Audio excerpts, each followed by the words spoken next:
આગળ વાત કરીએ આ પ્રકારના જ કરપ્શનના એવા દાવાઓની કે જેમાં એક જનપ્રતિનિધિનું નામ આવ્યું, ચૈતર વસાવા, ડેડિયાપાડાના ધારાસભ્ય. એમના પર સાંસદ મનસુખ વસાવાએ એવા આરોપ લગાવ્યા કે 75 લાખ રૂપિયાનો તોડ કરવાનો પ્રયત્ન કર્યો. આખી જે મેટર હતી એ બહુ સમજવા જેવી છે. કોઈ પણ સરકારી કાર્યક્રમો જ્યારે થાય એટલે એક આઈએએસ કે જે એક જગ્યાએ કામ કરતા હતા અને એમને એ પૈસા નહોતા લેતા.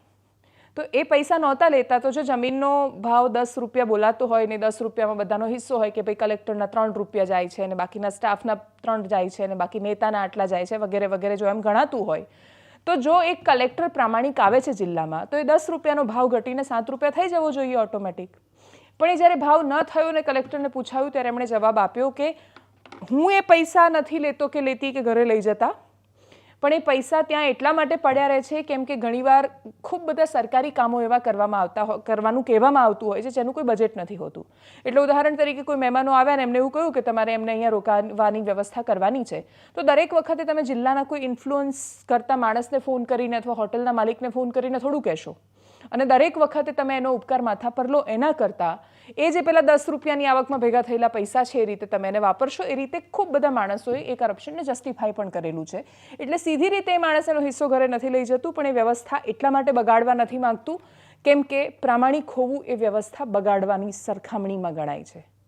એટલે જો તમે પ્રામાણિક છો તો તમે એક વ્યવસ્થિત ચાલતી સિસ્ટમને ડિસ્ટર્બ કરી રહ્યા છો અને એ ડિસ્ટર્બ ન થાય એના ચક્કરમાં સરકારી કાર્યક્રમોમાં કેટલી ઘાલમેલ થાય છે એનું બહુ જ મોટું ઉદાહરણ ચૈતર વસાવાના કાર્યક્રમમાં સામે આવ્યું. એમની કરેલી એ પત્રકાર પરિષદમાં સામે આવ્યું જેમાં એમણે આરટીઆઈ કરી, એમણે સંકલનની બેઠકમાં સવાલ કર્યો અને એનો જવાબ મળ્યો. અને તમને ભરોસો નહીં થાય કે 50 લાખ રૂપિયાનું તો અધિકારીઓ એક દિવસના કાર્યક્રમમાં પાણી પીવડાવી દીધું લોકોને. એટલે કોઈ એક ગામમાં વાસ્મો હેઠળ નલ સે જલનું એક તમારે સરસ મજાનું કામ કરવાનું હોય તો 2200ની વસ્તી જે ગામનું પાણી આખી જિંદગી પી શકે એટલો ખર્ચો તમે જ્યાં કરો છો, પાઇપલાઇન નાખીને નળથી પાણી આપવાનો, એ તમે એવું કહેવા માંગો છો કે જે 4 કલાક દેવ મોગરામાં સરસ મજાનો આદિજાતિ દિવસે બિરસા મુંડાની યાદમાં જે કાર્યક્રમ થયો, પ્રધાનમંત્રી આવ્યા, એમાં તમે 50 લાખનું પાણી પીવડાવી દીધું, 2.5 કરોડ રૂપિયાના ટોયલેટ્સ વાપર્યા, 7-8 કરોડ રૂપિયા તો કંઈક એસટીના ને આવવા જવાના બસોના વાપર્યા. એવા કેટલા માણસોને કેવી રીતે લઈને આવ્યા કે જ્યાં કરોડો રૂપિયા તમારે આવવા જવાના લઈ જવાના થયા. અને એ બિલ જ્યારે 22 કરોડની આસપાસ પહોંચ્યું ને એના સિવાય બીજા આંકડા ઉમેરાયા ત્યારે ચૈતર વસાવાએ બધા આંકડા બહુ ડિટેલમાં શેર કર્યા અને એમણે સવાલ કર્યો કે આટલા કરોડનું ખાઈ જાય છે એક દિવસના કાર્યક્રમમાં લોકો, આટલા લાખનું પાણી પીવડાવી દીધું તમે, આટલા કરોડના ટોયલેટ્સ પાછળ તમે એ પૈસા એજન્સીને ચૂકવ્યા.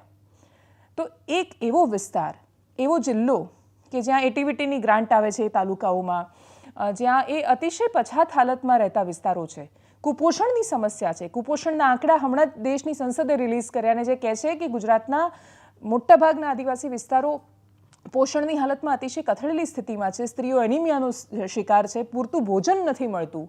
એ સ્થિતિમાં તમે 50 લાખનું પાણી પીવડાવી જાઓ છો. આ આંકડા સામે આવતાની સાથે જ સાંસદ મનસુખ વસાવાએ એવો આરોપ લગાવ્યો કે આ તો એટલે બહાર આવ્યું કેમ કે ધારાસભ્યને 75 લાખ રૂપિયા જોઈતા હતા પણ એ 75 લાખ રૂપિયા એમને ન મળ્યા અને એટલા માટે એમણે આ ડેટા બધો રિલીઝ કર્યો. એ આરોપોમાં મનસુખ વસાવાએ જે ટાંક્યું એ જિલ્લાના કલેક્ટરનું નામ હતું.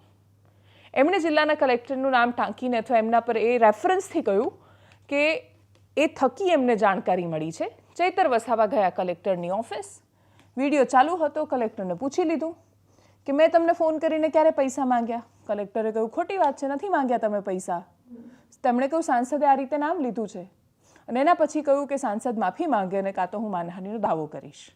આટલે સુધીના ઘટનાક્રમમાં ફરીથી સાંસદની પ્રતિક્રિયા જે આવવાની હતી એ આવી તો ખરી પણ એ બહુ ચોંકાવનારી હતી.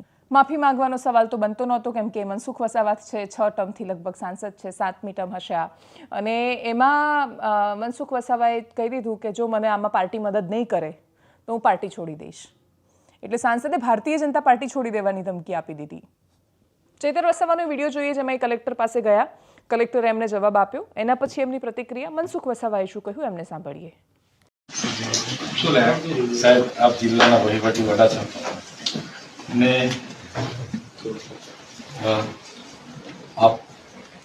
આપે એવી કોઈ મારા વતી સાંસદને અહીંયા બોલાવ્યા હતા અને નીલરાવને બોલાવ્યા હતા અને આપે એવું કીધું છે કે ચૈતરભાઈ 1.5 કરોડ માંગતા હતા, પણ માંડ 75 લાખમાં પૈતું છે અને એમને 75 લાખ રૂપિયા આપણે આપવાના થાય છે. ત્યારે સાંસદે એવું કીધું કે ના ભાઈ, આપણે 1 રૂપિયો આપવાનો થતો નથી. એમ કરીને સાંસદે 2 આટા પ્રેસ વાર્તા કરી છે. હવે મેં બી ધારાસભ્ય છું સાહેબ. સાંસદ તમારું નામ લઈને એવું કહે છે કે મને કલેક્ટરે ત્યાં બોલાવીને કીધા હતા, તમે કલેક્ટરને પૂછી લો. એટલે અમે પૂછવા આવ્યા. સાહેબ, મેં ક્યારે તમારી પાસે 75 લાખ રૂપિયાની માંગણી કરી? આ વાત જ ખોટી વાત છે ને? હા, બસ. તો આ મેં લેખિતમાં આવ્યો છું સાહેબ. તો મને સાહેબ આપ શ્રી મને ન્યાય આપશો એવી માંગણી છે. હું છોડવાનો નથી, હું સત્યની લડાઈ લડું છું. હું સાચો છું.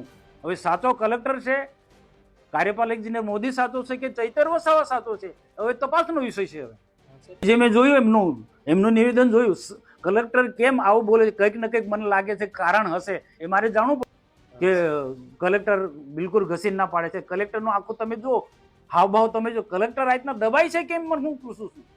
આજે તમે મીડિયામાં જોજો, ચૈતર હાવી થાય છે, ચૈતર વસાવા ધારાસભ્ય, અને કલેક્ટર બિલકુલ પેલો ડરપોક હોય એ રીતના આમ મીંડો આડીને બેસી રહ્યો છે. ચોક્કસ આમાં કંઈક ને કંઈક મને લાગે છે. હું સાચો છું કે કલેક્ટર સાચો કે ચૈતર વસાવા સાચો છે એ સરકાર નક્કી કરશે. આ મતલબ સરકાર પાસે હું લઈ જઈશ, અને સરકાર જો મારી સાથે ન્યાય કરે તો હું ભારતીય જનતા પાર્ટી છોડી દઈશ.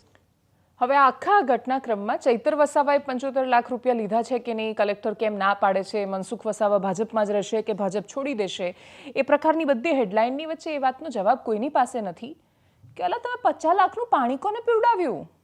7 કરોડ રૂપિયાનો મંડપ, 3 કરોડનો ડોમ, 5 કરોડનો સ્ટેજ, 2 કરોડ રૂપિયાનો ચા નાસ્તો, 7 કરોડ રૂપિયા બસનો ખર્ચો, એટલે 2.5 કરોડ રૂપિયા ટોયલેટ્સના.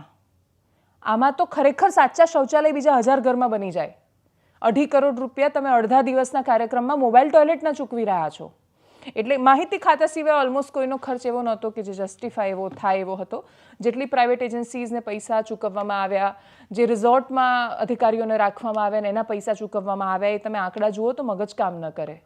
અને પછી આપણને સમજાય કે પેલી અંબાજીવાળી ઘટના હતી કે જમવાનું હતું 30-35 લોકોને, 15 લાખ રૂપિયાનું બિલ આવ્યું હતું. એટલે 50 માણસ જમે એનો 15 લાખ રૂપિયા ખર્ચો કેવી રીતે થાય? એટલે 50 માણસ જમે, તમે 1000 રૂપિયાની ડિશ અંબાજી ગબ્બર પાસે સર્કિટ હાઉસમાં જમાડી રહ્યા છો, પાછા નહીં કે 5 સ્ટાર હોટલમાં. એવું પણ નહોતું કે લીલા અહીંયાથી સ્પેશિયલ બધું આમ એનો બધો સામાન કે કેટરિંગને લઈને ગયા હતા એ લોકો, કે તાજને ઓર્ડર આપ્યો હતો. ત્યાં લોકલ કોન્ટ્રાક્ટરને પૈસા આપવાના હતા. મોંઘામાં મોંઘી ડીશ તમે 1000 કે 1500ની કે 2000ની ખવડાવો તો એ 50 માણસને જમાડવાનો 15 લાખ ખર્ચો થાય? પણ તોય અંબાજીમાં એ થયો હતો. સેમ આ વાત મોટાભાગના સરકારી કાર્યક્રમોમાં થાય છે. અને આ કાર્યક્રમોનો ખર્ચ જોઈએ ને પછી આપણે એવું કહીએ કે આ કરપ્શન છે એની સામે આપણે લડાઈ લડી રહ્યા છીએ અને ભ્રષ્ટાચારનું નિવારણ કરી દઈશું. આપણે ભ્રષ્ટાચારને સિસ્ટમેટિક બનાવી રહ્યા છીએ. એટલું સુવ્યવસ્થિત રીતે કરવાનું કે હા, તમને એવો પ્રશ્ન થાય કે 50 લાખ રૂપિયા ખર્ચ કેવી રીતે થયો, પણ તમે કંઈ કરી ન શકો. બીજી બાજુ ઉપરથી ડેપ્યુટી સીએમ બધાનું સમયાંતરે સ્ટેટમેન્ટ આવતું રહે છે કે સરકારી કાર્યક્રમોમાં ખર્ચ પર નિયંત્રણ રાખો. એમને પોતાને સમજાય છે. મંચ પર બેસેલા માણસો જેમના માટે 70 રૂપિયાની નાની પાણીની બોટલ મૂકેલી હોય છે, એ પાણીની બોટલ એ ખોલતા પણ નથી અને એના બારોબાર પૈસા ગણાઈ જાય છે. ખોલ્યા પછી એક ઘૂંટડો પીધા પછી એ પાણી ત્યાંનું ત્યાં રહી જાય છે. સરકારી કાર્યક્રમોમાં ખાલી પાણીનો ખર્ચો કાઢશો તો એ તમને ખબર પડશે કે ગુજરાતનો મોટા ભાગનો એક આખો વિસ્તાર એવો છે કે જ્યાં વાસ્મોના નામ પર, નલ સે જલના નામ પર હજારો કરોડ રૂપિયા લોકોના ખવાઈ ગયા, એના હિસ્સામાં પાણી નથી પહોંચ્યું. એવા વિસ્તારોમાં પાણી નથી પહોંચ્યું જે લોકોએ પ્રકૃતિને સાચવીને રાખી છે. સૌરાષ્ટ્રના કાંઠા વિસ્તારથી માંડીને આખા તમે પૂર્વ પટ્ટાને જુઓ, ઉપરથી અંબાજીથી ઉમરગામ સુધી, નીચે દક્ષિણ ગુજરાત સુધી પાણી માટે ટળવળતા માણસો તમને ઉનાળામાં દેખાય, તરસ એની આંખોમાં દેખાય. અને આ સરકારી કાર્યક્રમોમાં 70 ને 100 રૂપિયાની નાની પાણીની બોટલો મૂકેલી હોય અને એમાંય પીધી ન હોય. અને જેટલા માણસો એટલે ટોટલ માણસો 100 માણસ બોલાવ્યા હોય, એક માણસ 3 બોટલ પાણી પીશે એમ ગણીને 300 ની 500 ગણી લો તમે 10,000 બોટલનું બિલ મૂકો છો એક કાર્યક્રમમાં, અને તોય પાસ થઈ જાય છે. એટલે કટકીની એક સીમા હોય ને આપણે એ સીમા સમજીશું કોઈક દિવસ એવી અપેક્ષા સાથે